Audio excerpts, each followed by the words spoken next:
ایک بات ہے مجھے جو فی الحال اس نشست میں ذکر کرنی ہے وہ یہ کہ وبشر المخبتین، المخبتین کون ہیں؟ المخبتین سے متعلق ایک ہمیں اثر ملتا ہے، ایک روایت ملتی ہے جو یعنی جن اصحاب علم نے، جن مفسرین نے قرآن مجید کی تفسیری معلومات کو تفصیل سے بیان کیا ہے اور خوب پھیلا کر کے بیان کیا ہے، تو اس آیت کریمہ کی تفسیر میں ایک اثر بھی لے کر آتے ہیں، لیکن وہ اثر جو ہے، وہ روایت جو ہے ضعیف ہے۔ بس اس کی نشاندہی کے لیے میں آپ کو بتا دیتا ہوں۔ موسوعۃ تفسیر الماثور میں بھی جو ہے یہ روایت مذکور ہے۔ بس متنبہ رہیں ایک طالب علم کو کہ جو ہے اس آیت کریمہ کی تفسیر میں یا المخبتین کی تفسیر میں کوئی اس اثر کو ذکر کر دے تو متنبہ رہنا چاہیے کہ اس لیے کہ یہ روایت سندن ضعیف ہے۔ یہ روایت سے متعلق کیا بات ہے کہ امام ابو بکر ابن ابی شیبہ رحمہ اللہ حافظ الکوفہ، آپ کی جو المصنف ہے، میں سمجھتا ہوں جو ویڈیو میں شاید پیچھے نظر آ رہی ہوگی میری، المصنف کی جو بالکل اواخر میں ایک کتاب ہے، کتاب الزہد، کافی طویل کتاب ہے۔ اس میں سب سے پہلے اللہ کے رسول صلی اللہ علیہ وسلم کے جو کلمات ہیں، اقوال ہیں زہد سے متعلق، پھر جو خلفائے اربعہ، پھر اس کے بعد دیگر صحابہ اور اصحاب علم کی تو ایک لمبی فہرست ہے، تابعین، تابعین میں جنہوں نے یعنی الزہد سے متعلق ان کے جو اقوال ہیں اسے آپ نے ایک عالم دین کا نام لے کر کے جو ہے انہی پر باب قائم کی ہیں۔ ایک باب مستقل آپ نے قائم کیا ہے کہ باب کلام اکرمہ رحمہ اللہ سے متعلق بھی آپ نے کچھ کلام نقل کیے ہیں۔ اسی ضمن میں ایک روایت لے کر کے آئے ہیں کہ ابو بکر ابن شیبہ رحمہ اللہ کے جو استاذ ہیں عفان ابن مسلم البصری معروف، مجھے سند سے متعلق کلام نہیں کرنے، روات سے متعلق جو ہے تفصیل نہیں بتانی ہے، بس اس سند میں جس راوی سے متعلق کلام ہے، کہاں جو ہے اس کا اثر پڑ رہا ہے، وہ میں آپ کو بتاتا ہوں کہ امام ابو بکر بن شیبہ رحمہ اللہ کے جو استاذ ہیں عفان ابن مسلم، ان کے جو استاذ ہیں معروف عالم دین، عظیم المرتبہ شخصیت بصرہ کی اور علم الرجال میں ایک بڑا مقام، عبد الرحمن ابن مہدی رحمہ اللہ، اور وہ اپنے استاذ عبد الواحد ابن زیاد کے جو استاذ ہیں، یہ جو ہے مطلب اس کو ذہن نشین کر لے، جو نام ابھی میں لینے جا رہا ہوں وہیں سے جو ہے مطلب کلام شروع ہوتا ہے اس روایت پر۔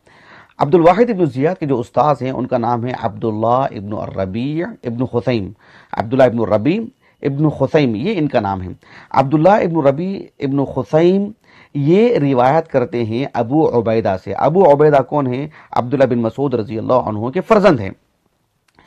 اب غور طلب بات کیا ہے، یہ جو ابو عبیدہ ہیں، ابو عبیدہ ایک واقعہ سناتے ہیں، کس کو؟ عبداللہ بن ربیع بن خثیم کو سناتے ہیں ایک واقعہ، اور واقعہ کس کا ہے؟ ان دونوں کے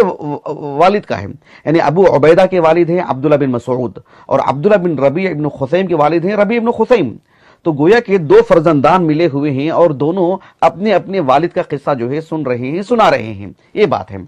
تو عبداللہ بن مسعود رضی اللہ عنہ کے جو فرزند ہیں ابو عبیدہ، جن کا نام جو ہے تہذیب الکمال فی اسماء الرجال میں عامر ملتا ہے، لیکن اسم ہو کنیت ہو والی بات ہے، یعنی ان کا نام، ان کی کنیت ایک ہی ہے۔ ابو عبیدہ جو ہیں عبداللہ بن مسعود رضی اللہ عنہ کے فرزند، وہ ان کو سنا رہے ہیں واقعہ، کس کو؟ الربیع ابن خثیم کے فرزند کو، عبداللہ ابن الربیع ابن خثیم کو۔ کیا واقعہ سناتے ہیں کہ آپ کے والد میرے والد کے گھر آتے، مطلب یہ تھا کہ دونوں میں اتنا علاقہ تھا، اتنا مضبوط علاقہ تھا، تعلقات اتنے قوی تھے کہ ایک دوسرے کے پاس آنے جانے کے لیے اجازت والی بات نہیں تھی، بہت ہی طرح سے جو ہے مطلب یعنی گھل مل گئے تھے دونوں آپس کے جو تعلقات تھے۔ ایک مرتبہ یہ ان کے گھر آئے، ربیع بن خثیم عبداللہ بن مسعود کے گھر آئے، اور عبداللہ بن مسعود رضی اللہ عنہ نے اپنے سارے معاملات سے جو ان کے ساتھ تھے فارغ ہونے کے بعد کہا کہ ان رسول اللہ صلی اللہ علیہ وسلم لو رآک احبک، کہا کہ آپ صلی اللہ علیہ وسلم نے آپ کو دیکھا نہیں اگر اللہ کے رسول، کہا کہ ان سے کہہ رہے، کن سے؟ ربیع بن خثیم سے، کہا کہ یا ابا یزید، ابو یزید ان کی کنیت تھی، کہا کہ یا ابا یزید ان رسول اللہ صلی اللہ علیہ وسلم لو رآک احبک، اللہ کے رسول صلی اللہ علیہ وسلم اگر آپ کو دیکھ لیتے تو آپ سے محبت کرتے، آپ کو چاہتے، آپ کو پسند کرتے۔ اس کے بعد کہا کہ وما رأیتک الا ذکرت المخبتین، میں نے جب کبھی بھی آپ کو دیکھتا ہوں، میں نے جب بھی آپ کو دیکھا ہے تو مجھے وہ قرآن مجید کی جو آیت ہے نا کہ وبشر المخبتین مجھے یاد آ جاتے ہیں، ایسے لگتا ہے کہ المخبتین میں سے آپ بھی ہیں، آپ المخبتین میں سے ہیں۔ تو اللہ کے رسول آپ کو دیکھتے تو آپ کو پسند کرتے. آپ دیکھیں تہذیب الکمال فی اسماء الرجال میں یا سیر اعلام النبلاء میں یہ جو صاحب الربیع بن خثیم، ان سے متعلق تفصیلی باتیں مل جائیں گی آپ کو، ان کا زہد، ان کا تقوی، ان کا ورع اور ان کی دیگر جو امور ہیں سب مل جائیں گے آپ کو. بہرحال ان کی شخصیت اپنی جگہ پر، لیکن یہ جو روایت کی اگر بات کرتے ہیں تو عبداللہ بن مسعود کا ان کو یہ کہنا، تو یہ روایت کس حد تک درست ہے، اس سلسلے میں مصنف ابن ابی شیبہ جو آپ کے پیچھے میرے پیچھے رکھی ہوئی ہے، اس کتاب کے جو محقق ہیں اور مملکت عربیہ کے جو ہے عظیم عالم دین اور بڑے علماء میں شمار ہوتا ہے آپ کا شیخ سعد الشثری، کافی کتابوں کے مصنف، آپ نے اس روایت کو ضعیف قرار دیا ہے اور اس کی دو علتیں بتائے ہیں. ایک علت آپ نے یہ بتائی ہے کہ یہ روایت منقطع ہے. یہ بات مسلم ہے کہ یہ روایت منقطع ہے، پہلے اس پر گفتگو کر لیتے ہیں. ایک انہوں نے دوسری بھی علت بتائی ہے، دوسری علت پر جب بتاؤں گا تب میں آپ کو گفتگو کروں گا انشاءاللہ. پہلی علت جو آپ نے بتائی ہے کہ یہ روایت منقطع ہے، ہاں یہ روایت منقطع ہے. آپ دیکھیں امام بخاری رحمہ اللہ نے تاریخ الکبیر میں مستقل یہ پوری سند ہی ذکر کی ہے کہ عبد الواحد بن زیاد عن عبداللہ بن ربیع بن خثیم عن ابی عبیدہ، کہا کہ مرسل، کہا کہ یہ روایت مرسل ہے. عن ابی عبیدہ عن ابیہ، گویا کہ عبد الواحد بن زیاد وہ عبداللہ بن ربیع بن خثیم سے اور وہ ابو عبیدہ سے اور وہ ان کے والد عبداللہ بن مسعود سے، کہا کہ یہ روایت مرسل ہے انقطاع ہونے کی وجہ سے، اس لیے کہ ابو عبیدہ نے ان کے والد سے کچھ نہیں سنا ہے، یعنی لم یسمع من ابیہ شیئا. حالانکہ یہ جو ابو عبیدہ ہیں عبداللہ بن مسعود رضی اللہ عنہ کے جو فرزند ہیں، جب عبداللہ بن مسعود رضی اللہ عنہ کا انتقال ہوا تھا 32 ہجری کو، اس وقت ان کی عمر 7 سال تھی. صرف 7 سال کی عمر ہونا یہ مقصود نہیں ہے کہ انہوں نے ان کے والد سے نہیں سنا ہے، مطلب ثابت نہیں ہے کہ ان کے والد سے انہوں نے کچھ سنا ہے، بلکہ اعتراف بھی ہے. تہذیب الکمال فی اسماء الرجال میں ان کا جو اقرار بھی ہے کہ جو ہے آپ نے اقرار کیا تھا کہ جو ہے میں نے میرے والد سے کچھ نہیں سنا ہے. امام بخاری رحمہ اللہ، امام ترمذی اور حافظ ابن حبان رحمہم اللہ اجمعین نے یعنی اس کی نفی کی ہے کہ انہوں نے ان کے والد سے کچھ نہیں سنا ہے. تہذیب الکمال فی اسماء الرجال حافظ مزی کی اور حافظ ابن حجر رحمہ اللہ کی جو تہذیب و تہذیب ہے، اس میں آپ یہ ساری چیزیں دیکھ سکتے ہیں. اور اس اعتبار سے چونکہ یہ روایت منقطع ہے تو یہ روایت ضعیف ہے. یہاں تک اسی سے بات ختم ہو جاتی ہے، یہ کفایت کر جاتی ہے اس کے ذوف کے لئے کہ اس روایت میں انقطاع ہے، یہی کافی ہے. لیکن شیخ سعد الشثری حفظہ اللہ نے ایک اور علت بتائی ہے، انہوں نے کہا کہ عبداللہ ابن ربیع ابن خثیم، کہا کہ فیہ جہالت، یعنی یہ اس راوی سے متعلق عبداللہ ابن ربیع ابن خثیم، جو ربیع ابن خثیم کے جو فرزند ہیں،